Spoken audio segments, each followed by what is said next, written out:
क्या कभी आपने पूरी रात जागते हुए अपने भविष्य, अपने परिवार और अपनी जिंदगी की अनगिनत चिंताओं के बारे में लगातार सोचते सोचते बिताई है?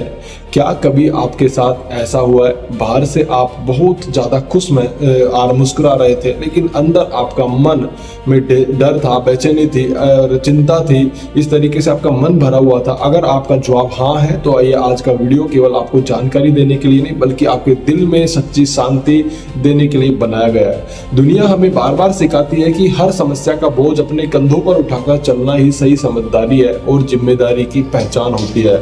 लेकिन जब हम बाइबल को खोलते हैं, बाइबल पढ़ते हैं, तब हमें पता चलता है कि यीशु मसीह ने चिंता के बारे में हमको बिल्कुल अलग और जीवन बदल देने वाली बातें हमें सिखाई थी। यीशु मसीह जानते थे कि चिंता सबसे पहले इंसान के मन पर हमला करती है और फिर उसके विश्वास को कमजोर करती है और अंत में उसकी शांति छीन लेती है। क्या आपने समझा? तो इसी कारण उन्होंने लोगों को चिंता बढ़ाने का नहीं, बल्कि परमेश्वर पर भरोसा बढ़ाने का रास्ता सिखाया था, क्योंकि वही सच्ची शांति की शुरुआत है। जरा अपने पिछले एक वर्ष के बारे में ईमानदारी से सोचिए और उसको याद करें कि जब जिन बातों को आपने सबसे अधिक चिंता की थी, उनमें से कितनी वास्तव में वैसी की वैसी हुई है। तो सच्चाई यह है कि हमारी अधिकतर चिंताएं कभी सच नहीं होती है, लेकिन उनका डर पहले से हमारे मन की शांति और हमारी खुशी को छीन लेता है। तो क्या है कि चिंता की सबसे बड़ी चाल यही होती है कि वह आगे आपको ऐसे भविष्य से डराती है जो शायद कभी आने वाला है ही नहीं। तो यही कारण है कि चिंता धीरे धीरे आपकी नींद, आपकी ऊर्जा, आपके रिश्तों और यहाँ तक कि आपके प्रार्थना करने की इच्छा शक्ति को भी कमजोर करने लगती है। लेकिन उसी समय यीशु मसीह का एक ऐसा प्रश्न पूछते हैं जो आपसे कहते हैं कि जो आज भी हर इंसान की सोच को पूरी तरह बदल देने की शक्ति रखता है, सामर्थ्य रखता है। मत्ती रचित सुसमाचार उसका 6वां अध्याय उसकी 27वीं आयत में लिखा कि तुम में से ऐसा कौन है जो चिंता करके अपनी आयु में एक घड़ी भी बढ़ा सकता है? ऐसा क्वेश्चन उन्होंने बाइबल में कहा। तो इन शब्दों में केवल परमेश्वर ने एक प्रश्न नहीं छिपा, बल्कि पूरी जिंदगी के एक सही दिशा में ले जाने वाली बहुत गहरी बुद्धि छिपी हुई है, बात छिपी है। तो यीशु यह नहीं कह रहे थे कि जीवन में कठिनाइयां कभी नहीं आएंगी, बल्कि वे यह समझा रहे हैं कि चिंता किसी भी कठिनाई का समाधान कभी नहीं बन सकती। अगर चिंता करने से बीमारी ठीक होती तो दुनिया का कोई भी व्यक्ति बीमार कभी नहीं होता और हर अस्पताल खाली के खाली पड़े रहते। अगर चिंता करने से कर्ज समाप्त हो जाता तो कोई भी परिवार आर्थिक बोझ के नीचे कभी नहीं दबा हुआ होता, उसके ऊपर कर्ज कभी नहीं रहता। अगर चिंता करने से टूटे हुए रिश्ते जुड़ जाते तो इस संसार में किसी का भी दिल कभी नहीं टूटता।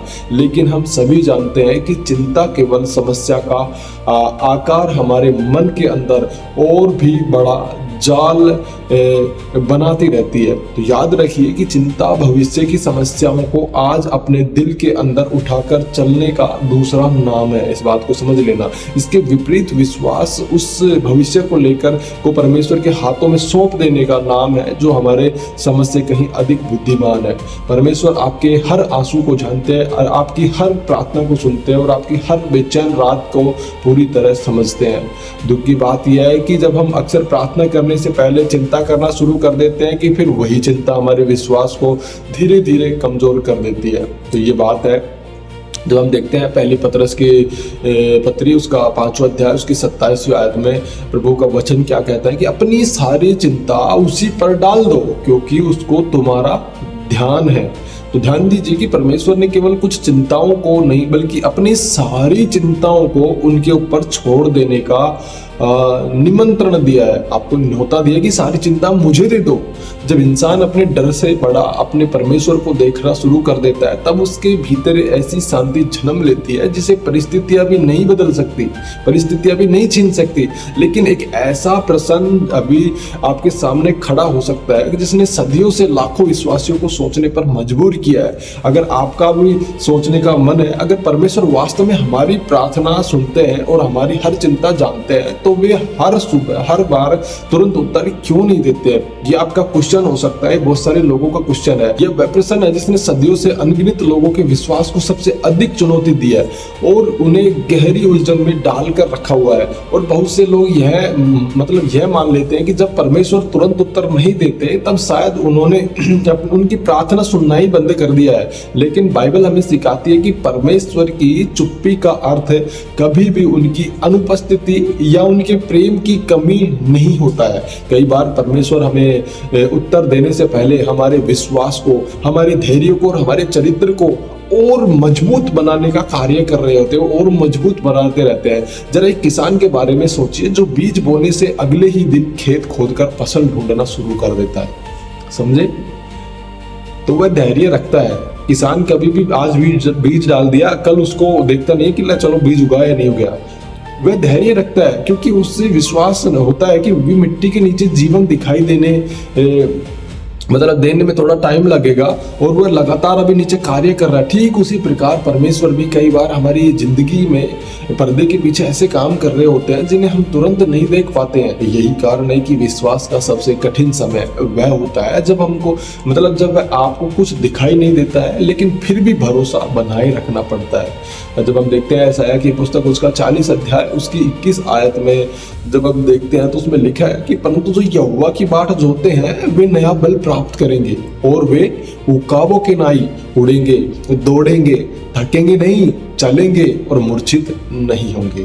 तो ध्यान दीजिए, परमेश्वर ने यह नहीं कहा कि प्रतीक्षा करने वालों का समय व्यर्थ जाएगा, बल्कि उन्होंने कहा कि बल मिलने का वादा किया है। कभी कभी हमारी सबसे बड़ी समस्या परिस्थितियां नहीं होती है, बल्कि उन परिस्थितियों के बारे में लगातार चलने वाले हमारे नकारात्मक विचार होते हैं। शैतान चाहता है कि आपका ध्यान समस्या पर टिका रहे, जबकि परमेश्वर चाहते हैं कि आपका ध्यान उनके वचनों पर स्थिर रहे। जिस बात पर आप सबसे अधिक ध्यान देते हैं वही धीरे धीरे आपके मन और आपके पूरे जीवन पर अधिकार करने लगती है। तो इस बात को आपने नोट डाउन कर लिया होगा। अगर आपका मन हर समय डर, असफलता, चिंता से भरा हुआ है और तो शांति आपके भीतर टिक नहीं पाएगी, ये बात को ध्यान रखना। लेकिन अगर आपका मन परमेश्वर के वचनों, उनकी प्रतिज्ञाओं और उनके प्रेम से भर जाएगा तो परिस्थितियां बदलने से पहले आपका हृदय बदलना शुरू हो जाएगा, निरंतर बदलना शुरू हो जाएगा। फिलिपियों की पत्री उसका 4 अध्याय उसकी 6वीं और 7वीं आयत को जब हम देखते हैं तो उसमें लिखा है, किसी भी बात की चिंता मत करो, परंतु हर बात में प्रार्थना और विनती के द्वारा धन्यवाद के साथ अपनी विनती परमेश्वर के सामने प्रस्तुत करो। यह केवल एक आदेश नहीं है, बल्कि चिंता से शांति तक पहुंचने का परमेश्वर द्वारा दिया गया सबसे प्रभावशाली मार्ग है। जब भी चिंता आपके मन का दरवाजा खटखटाए, उसी समय प्रार्थना को अपने हृदय का पहला उत्तर बना लीजिए। जब भी आपको डर लगे, आपको भविष्य की सबसे बुरी तस्वीर दिखने लगे, उसी समय परमेश्वर की प्रतिज्ञाओं को याद करना शुरू कर दीजिए, उन वचनों को याद करना शुरू कर दीजिए। तो याद रखिए कि चिंता कभी भी आपके कल को सुरक्षित नहीं बनाती, लेकिन वह आपके आज की खुशी अवश्य छीन लेती है, हमेशा छीन लेती है। यीशु ने अपने जीवन से हमें सिखाया कि कठिन परिस्थितियों के बीच भी परमेश्वर पर पूरा भरोसा रखना ही सच्चे विश्वास की पहचान है। अगर आज आपका मन किसी ऐसी चिंता से भरा हुआ है जिसे आप किसी इंसान से भी नहीं कह पा रहे हैं, तो उसे परमेश्वर के सामने रख दीजिए। वह केवल आपकी आवाज नहीं सुनते, बल्कि आपके हृदय की उन बातों को भी जानते हैं जिन्हें आप शब्दों में व्यक्त नहीं कर पाते हैं। याद रखिए कि परमेश्वर कभी देर नहीं करते हैं, बल्कि वे हमेशा उसी समय कार्य करने के करते हैं जो हमारे लिए सबसे अधिक उचित होता है। तो इसलिए आज चिंता को अपने स्वामी मत बनने दीजिए, बल्कि विश्वास को अपने जीवन का सबसे मजबूत आधार बना लीजिए। जब आपका भरोसा परमेश्वर पर होगा, तब परिस्थितियां चाहे जैसी भी हो, आपका हृदय शांति से भर जाएगा, आपका मन शांति से भरा रहेगा। और यही वह शिक्षा है जो यीशु ने चिंता के बारे में हमें दी है, और यही वह शिक्षा आज सभी लाखों टूटे हुए लोगों को नई शांति देती है। तो मैं उम्मीद करता हूँ कि परमेश्वर के ये जीवित वचन, ये पूरा का पूरा वीडियो वीडियो आपको समझ में आया। अगर समझ में नहीं आया तो आप दोबारा इसको समझने की कोशिश करें, दोबारा से इसको रिपीट से प्ले कर सकते हैं। अगर वीडियो अच्छी लगी, समझ में आया तो वीडियो को लाइक शेयर करना कभी भी मत भूलना। ऐसे व्यक्ति के साथ शेयर जरूर करें जो चिंता में रहता है, जो बार बार भविष्य के बारे में चिंता करता रहता है। तो मिलते हैं एक और ऐसी नई वीडियो के साथ, तब तक सबको जय मसीह की, गॉड ब्लेस यू, परमेश्वर आप सबको आशीष दे। अगर आपका कोई कमेंट है, क्वेश्चन है तो कमेंट सेक्शन में जाकर हमें बेझिझक पूछ सकते हैं। हम आपके सभी कमेंट का जवाब नेक्स्ट वीडियो में अवश्य देंगे। तो तब तक सबको जय मसीह की, गॉड ब्लेस यू। सो आपका दिन शुभ हो।